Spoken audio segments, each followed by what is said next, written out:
Hi guys, Will here, and after roughly 20 hours of Grounded 2 on early access release, I'm here to share 12 tips and tricks I surely wish I knew when starting the game for the first time. If any of these are helpful, please consider liking and subscribing for more content like this in the future. Anyways, let's get into them. So, for the first tip slash trick, kind of a mislead on that, my bad. Both buggies and how to obtain their eggs. So, spider buggies are underneath the large burgle head. They're also underneath a lamppost really north. We're not going to cover that. That's just out of the way. Middle of the map, burgle head, knocked over. Underneath, orb weaver den, orb weaver eggs. You can't actually use these, unfortunately, until you beat the storyline, which I haven't on the save. So, I just have the egg.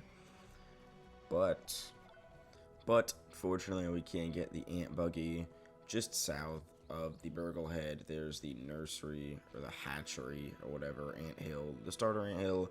You head there, you go through it. I'll show you the route. Boom, get yourself a soldier egg. Bam, there's your ant buggy.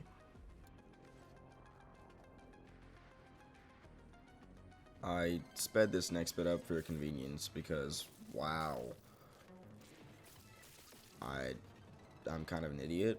Just follow the route to the best you can. I'm sorry, this was rough. You had the first right, and then a left. Kill all these guys. Ton of ants in here. Next right.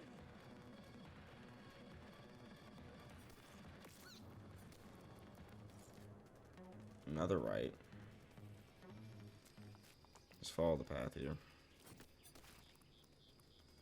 And huzzah! We've gotten our soldier ant eggs for a buggy.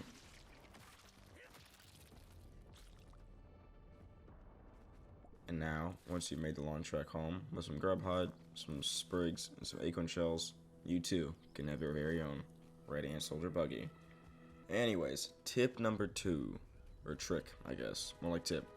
Grubs and larvae are so important. Why? Because you use larva spikes to create brittle quartzite and grub hide to create brittle marble. Both of these are necessary upgrade materials to be completing the game. So just make sure you hold on to them. Kill them all the time. Hold on to their stuff. Third, the class archetype system and why it's important. As you can see, I'm playing rogue, so I'm using rogue armor. A rogue build mainly relies around daggers and sickles for crit hit chance. Whoops. As you can see, 20%. So I'm relying off crits. That's my build. So pay attention to your armor. I'm using rogue armor, rogue weapons, daggers, sickles. This is just something to take note of because it's a new sort of dynamic that's been built into Grounded 2 that wasn't a thing in Grounded 1. Tip number 4, stay efficient. Use spinning wheels, 1-to-1 ratio. Right? Look at this. All your plant fiber making crude rope, 1-to-1 ratio. Instead of 3-to-1, or whatever the crafting one is, I forget. And also, as you can see, berry, blueberry, lingonberry, use drying racks. 1-to-1 ratio. Not 3-to-1, or whatever nonsense. And then obviously grinders for plant fiber or for milkweed chunks. Use them. And for our 5th tip, this is very subjective actually, but base location. So for this example, I'm using my base in my co-op world with some goofballs. I'm right next to this middle of the map ranger station, which obviously I have to be right next to, but I'm right next to because A, infinite water. Right, look at this. No need for a dew collector. It's awesome. B, the shop, I guess you can call it, for ranger challenges, my upgrades, and my shop to buy new recipes. I don't know what just happened. Third, a scanner. Alright, 6th tip. This is kind of niche, and not a lot of people know about it, which is why I mention it.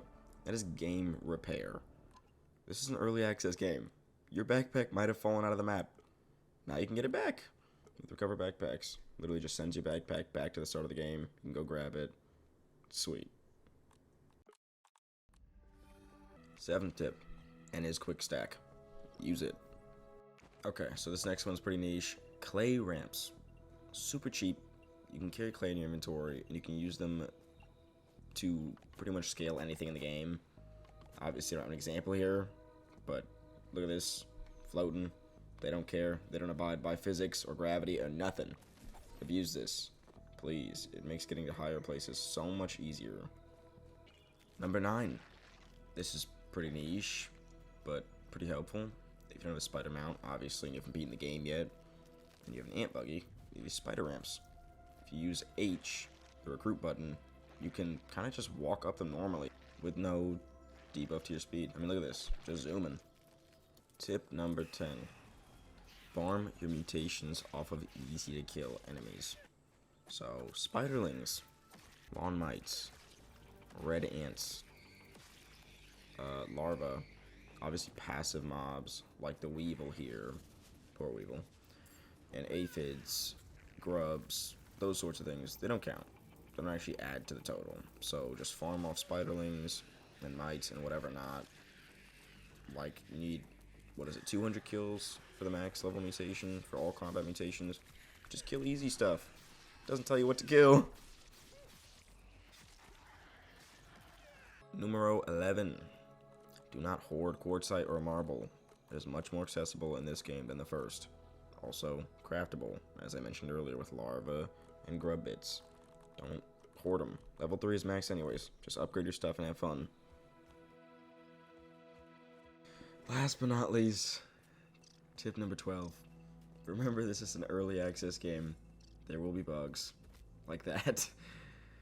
Just try to have fun. Don't take it too serious. Obsidian's a great studio. Enjoy it. And yeah, have a good one, everyone.